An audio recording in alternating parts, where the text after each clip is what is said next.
오늘 아침에 열왕기상 13장 말씀인데요, 어려운 말씀 쉽게 이해하기, 그런 제목으로 주님 말씀 나누기를 원합니다. 성경에는 많은 난해한 구절들이 있습니다. 그 구절들을 우리가 쉽게 이해하는 것 참으로 귀합니다. 예를 들면 불의한 청지기의 비유, 예수님께서 불의한 청지기의 비유를 들면서 그 불의한 청지기가 지혜롭다 칭찬하였다, 그 주인이 칭찬하였다라는 것 이야기하십니다. 왜 그 주인은 불의한 청지기를 불의한데도 칭찬하였을까요?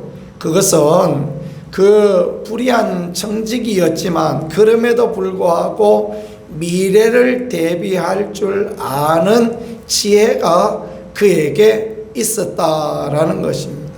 주님이 말씀하고 싶은 것은 무엇이냐 하면, 그 말씀의 전후 맥락에 나오는 이야기에 주님이 말씀하시고자 한 것은 무엇이냐 하면, 미래를 대비하는 지혜, 영원한 나라를 바라보는 지혜야말로 이 땅을 살아가는 우리에게 꼭 필요하다, 그걸 가르쳐주고 알게 해주시기를 원하시는 그런 말씀입니다.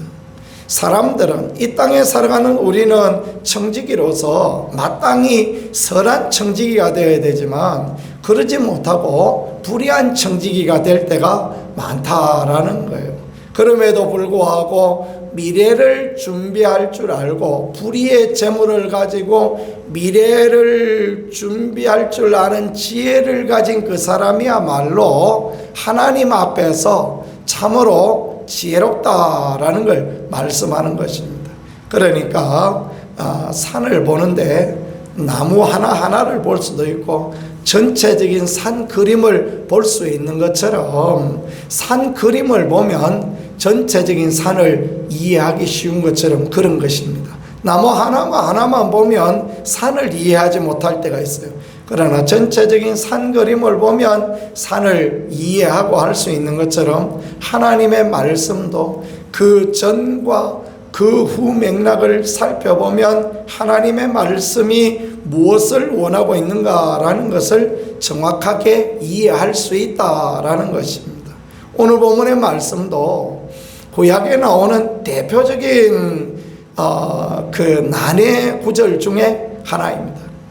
그러나 사실은 이 어려운 이야기를 앞과 뒤의 전체적인 흐름을 가지고 살펴보면요, 굉장히 이해하기 쉽고 분명한 부분이 있는 그런 메시지가 있는 말씀이다라는 것입니다. 우리는 어제 아침에 여로보암이 범죄하여 베델과 단에 금송아지 만들고 거기서 분향할 때 하나님께서 유다에서 하나님의 사람 선지자를 보내어서 경고하셨던 그런 부분을 보았습니다. 그 제단이 깨어지고 제단에 재가 쏟아지고 그랬던 걸 보았어요. 그러나 여로보암이 꿈쩍도 하지 않고 회개하지 않습니다.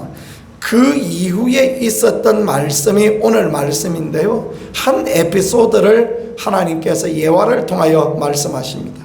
뭐냐 하면 베델에 늙은 선지자가 있었다라는 겁니다. 베델에 늙은 선지자가 있었는데, 베델에 더 이상 선지자가 남아있지 않는 시대에 선지자들은 다 남왕국으로 내려갔습니다. 레위인을 또 제사장을 폐하고 일반인을 제사장으로 세우니까, 여로보암 때 그러니까 자기 마음대로 그렇게 하니까 결국 뭐냐 하면 하나님의 사람들은 전부 유다로 다 내려갔어요. 성전이 있는 유다로 내려갔는데 이 베델의 늙은 선지자 한 사람은 거기에 남아 있었다라는 것입니다. 세상과 타협하고 여로보암과 타협하는 사람의 모습을 보여주고 있는 것입니다. 그런데 그 아들들이 와서 남왕국에서 온 하나님의 사람 이야기를 해요. 아이고 아버지, 하나님의 사람이 남왕국에 왔는데 오늘 그 베델의 여로보암의 그 제단이 무너지고 재가 쏟아지고 그 왕의 손이 뻣뻣하여지고 또 왕이 간청하니까 기도하니까 손이 났고 그런 일이 있었습니다. 아이고 놀랍지요. 하나님 참, 아버지 참 희한하죠. 그런 이야기를 하게 되었던 것 같습니다. 그러니까 그 아버지가 너희들 그 사람이 가는 길을 봤느냐 물어보고, 예 아들들이 예 아버지 그 사람들이 가는 걸 유심히 봤습니다. 하도 이상해서 그 유심히 봤습니다. 그랬더니 아버지가 나귀의 안장을 지우라. 그리고 그 하나님의 사람의 뒤를 쫓아갑니다. 한참 갔더니 하나님의 사람이 상수리 나무 밑에 앉아 있어요. 그는 떡도 먹지 못하였고 물도 마시지 못하였으니까 얼마나 기진맥진했겠습니까? 그가 무슨 다시 투정한 것도 아니지만 하나님이 그렇게 하라 그러니까 베델에 가거든 거기서 절대 물도 먹지 말고 떡도 먹지 말라 말씀하셨으니, 그러니 그는 기진맥진하여 있었습니다. 베델의 늙은 선지자가 그에게 말합니다. 우리 집에 갑시다. 우리 집에 가서 물도 마시고 떡도 먹고 그렇게 쉬었다 가세요. 그 얘기를 하니까 하나님의 사람이 절대 나는 그렇게 못합니다. 하나님이 절대 그렇게 하지 마라 그랬습니다. 그래요. 그러니 늙은 선지자가 거짓말을 합니다. 나도 선지자입니다. 하나님이 천사를 통하여서 말씀하셨는데 당신을 우리 집에 데려다가 떡도 먹이고 물도 마시고 그렇게 해서 보내라 말씀하셨습니다. 울고 싶었는데 뺨 때려준다고, 목도 마르고 배도 고픈데 하나님이 말씀하셨다 그러니까 얼마나 이게 참 반갑고 기쁜 일입니까? 그래가지고 이제 하나님의 사람이 그 사람을 따라가서 물도 마시고 떡도 먹고 그랬습니다. 근데 그 상에서 먹고 있을 때에 하나님이 말씀하시는데, 하나님이 그 하나님의 사람한테 말씀을 안 하세요. 베델의 늙은 선지자한테 말씀하세요. 이 사람이 하나님의 말씀을 안 지켰으니까 이 사람이 이제 자기 조상의 묘실에 못 들어간다, 객사한다, 그 말을 하신 거죠. 그래서 하나님의 사람이 길을 가다가 어떻게 되었느냐, 진짜 그와 같이 되어졌다. 사자에게 찢겨서 죽게 되어졌다라는 것입니다. 그런데 성경은 이 일이 우연이 아니다라는 것을 말씀하시려고 사자에게 물려서 죽게 되었는데, 하나님의 사람이 사자에 물려 죽게 되었는데 사자가 이 하나님의 사람을 뜯어먹지를 않아요. 오히려 늙은 선지자가 나귀 타고 가라 그래서 나귀를 줬는데 나귀도 먹지 않습니다. 사자가 그 옆에 그냥 앉아 있는 것입니다. 사람들이 그 이야기를 합니다. 베델에 있는 늙은 선지자에게 와서 이와 같이 어떤 사람이 사자한테 물렸는데 죽었는데 보니까 희한하죠. 사자가 뜯어먹지도 않고 옆에 나귀가 있는데 나귀도 죽이지 않고 사자가 그 옆에 가만히 앉아 있습니다. 그 이야기를 하니까 그 늙은 선지자가 뭔 이야기를 합니까? 이거는 하나님이 하신 일이다. 하나님이 그렇게 하신 일이다.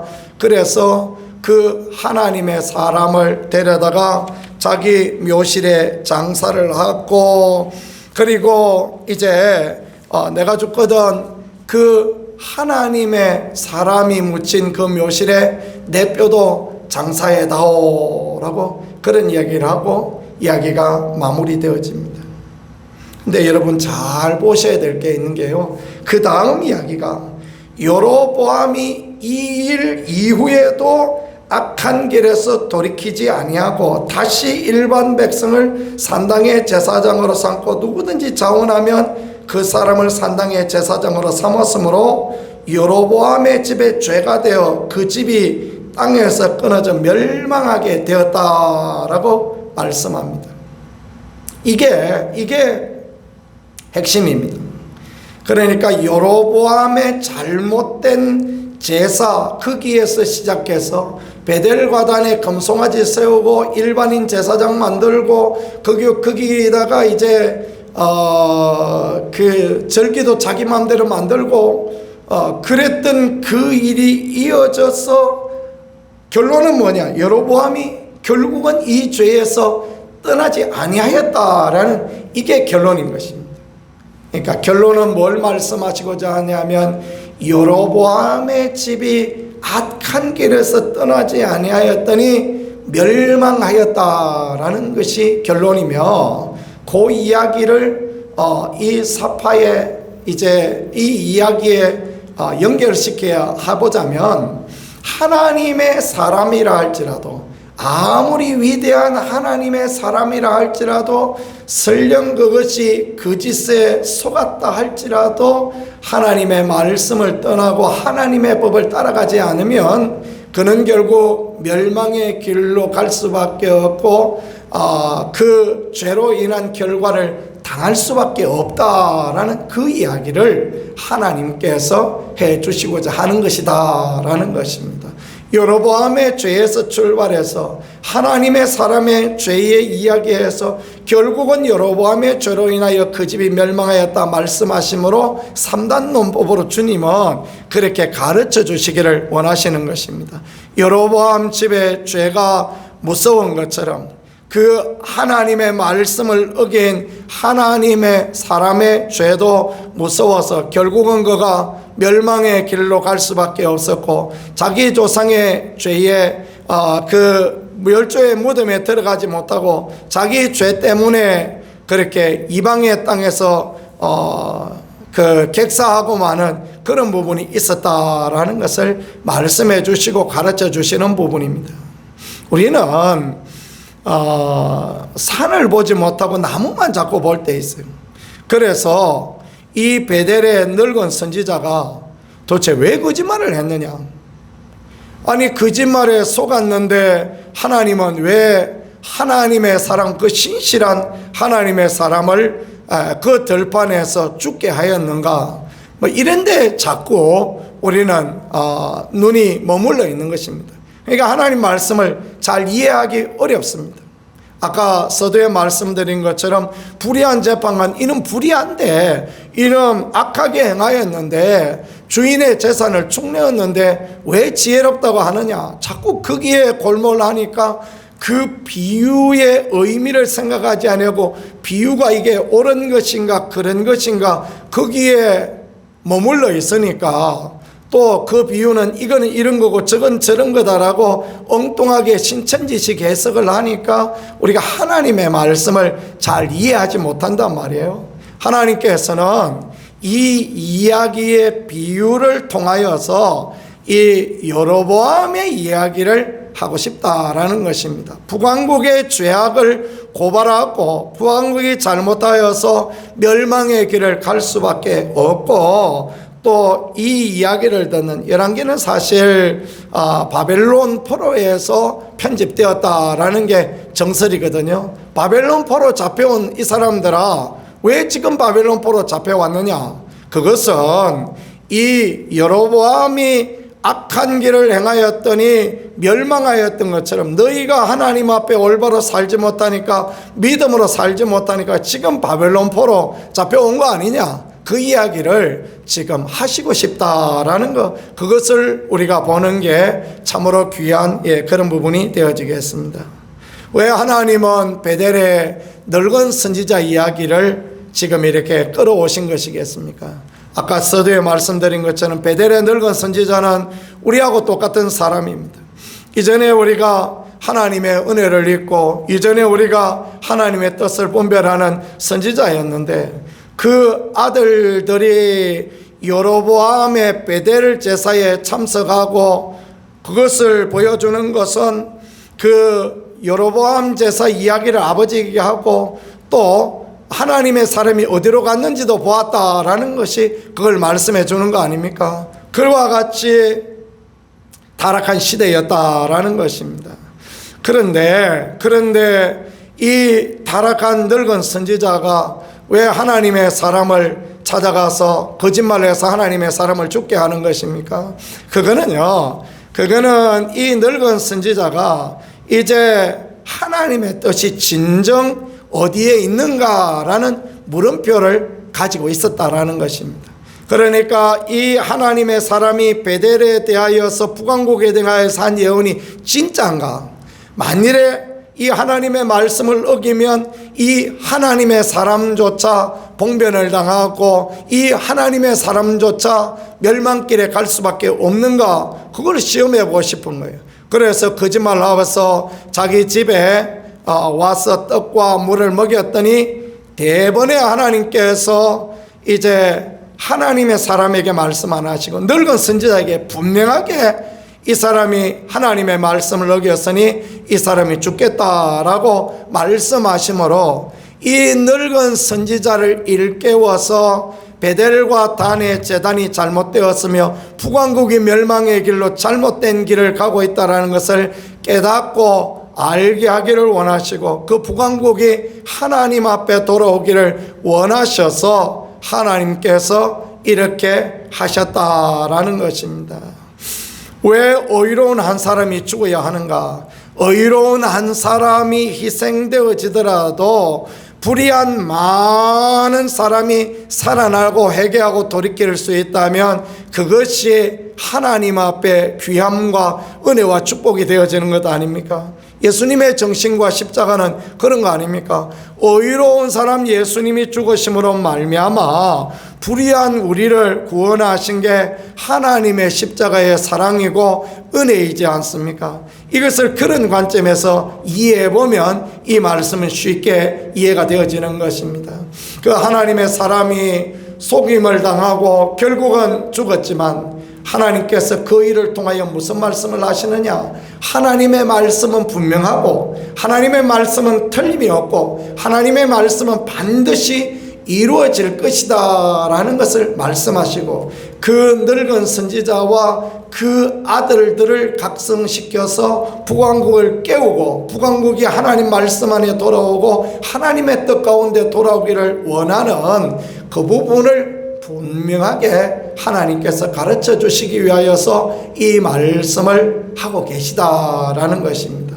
전체적인 흐름에서 다시 정리해 보면 하나님은 여로보암의 이야기에서 늙은 선지자 하나님의 사람의 에피소드를 통하여서 결국은 여로보암의 집이 멸망의 길을 갈 수밖에 없었다라는 것을 말씀해 주시는데 이 하나님이 이 하나님의 사람의 죽음을 통하여 그것을 강화하고 그것을 더 분명히 말하고 더 분명히 깨닫게 하시려고 이 의로운 사람도 하나님의 뜻을 따라가지 않으니 멸망의 길 죽음의 길을 갈 수밖에 없는 것처럼 너희 북왕국 사람들은 하나님 말씀 따라가지 않으면 결국은 이와 같이 되어질 수밖에 없고 이 어려움 당할 수밖에 없다라는 것을 가르쳐주고 북왕국 사람들에게 가르쳐주고 또 포로기에 잡혀온 하나님의 독자들에게 그 말씀을 해주기를 원하신다라는 것입니다. 북왕국의 늙은 선지자, 그는 세상과 타협하는 사람이고 그는 하나님의 뜻을 잘 분별하지 못하는 사람이었습니다. 그러나 그를 통하여서 그를 회개시켜서 그에게 하나님의 뜻을 분명하게 시청각적으로 가르쳐 주므로 그가 이제 북왕국에 하나님의 말씀을 전하는 사람, 북왕국을 하나님께 돌이키게 하는 그런 사람으로 만드시기를 원하시는 하나님의 선한 뜻이 있어서 이와 같이 하셨다. 그러나 여로보암이 결국은 그 길을 따라가지 아니하고 자기 마음대로 자기 원하는 길로 따라갔더니 결국은 여로보암의 집은 멸망할 수밖에 없었다라는 것을 가르쳐 주시는 귀한 말씀입니다. 우리의 삶도 그렇지 않습니까? 우리는 세상 가운데에서 한 다리는 하나님께 한 다리는 세상에 두고 그렇게 살아갑니다. 목사라고 뭐 다르고 성도라고 다르고 오래 믿은 사람이라고 다르겠습니까? 우리가 다 그렇게 삽니다. 그렇게 살아가는 우리들에게 하나님의 말씀에 순종하는 길이야말로 진정 살 길이고 하나님을 떠나 내 마음에 좋을 때 행하는 길은 여로보암 하나님이 세운 자라 할지라도 하나님의 사람이라 할지라도 결국은 멸망길에 갈 수밖에 없으며 또 이 베델의 늙은 선지자를 통하여 깨닫게 하고 알게 하고 바른 길을 가기를 원하시는 게 하나님의 마음이요 하나님의 심정이요 하나님의 뜻이다라는 것을 우리에게 잘 가르쳐 주시고 알게 해 주십니다. 우리가 성경을 볼 때 어려운 말씀들 많이 있지만 쉽게 이해할 수 있는 것은 전체적인 맥락 안에서 성경을 보는 것입니다. 이단들은 어떤 사건을 가지고 자꾸 그게 이거다 이야기하니까 엉뚱한 데 가는 것입니다. 전체적인 흐름 안에서, 역사 안에서, 구속사 안에서, 예수님의 십자가 안에서 성경을 보면 성경이 이해되어지고 하나님의 뜻이 이해되어집니다. 그래서 디모데후서에 보니까 모든 성경은 하나님의 감동으로 된 것으로 교훈과 책망과 바르게 함과 의로 교육하기에 유익하다라고 말씀하십니다. 모든 성경은 우리가 하나님 앞에 바로 서고 하나님의 뜻을 따라 살아가는 그 아름답고 복된 길을 가게 하시기 위함이다라는 것을 생각하며 믿음의 말씀을 잘 듣고 하나님의 귀한 뜻을 잘 깨달아 올바른 믿음의 길을 가고 주의 축복의 길을 갈 수 있는 우리 모두가 되어질 수 있기를 우리 구세주 예수 그리스도 이름으로 간절히 축복합니다. 기도합니다. 하나님 우리 아버지, 오늘도 우리에게 깨달음의 선한 은혜를 주시는 주님을 찬양하고 높여드립니다. 우리를 불쌍히 여겨주시고 도와주셔서 하나님이 기뻐하시는 거룩한 길, 복된 길, 하나님의 말씀을 따라 살아가게 도와주시고 여로보암의 길을 가지 아니하고 어리석고 미련한 또 하나님의 사람의 길도 가지 아니하고 오직 주를 기뻐하고 또 주님의 선한 길을 따라가는 우리 모두가 되어질 수 있게 은혜를 더하여 주옵소서. 성령님 깨닫게 하시고 알게 하시고 우리를 이끌어 주시기만을 간절히 원합니다. 우리 구세주 예수 그리스도 귀하신 이름으로 기도드렸습니다. 아멘.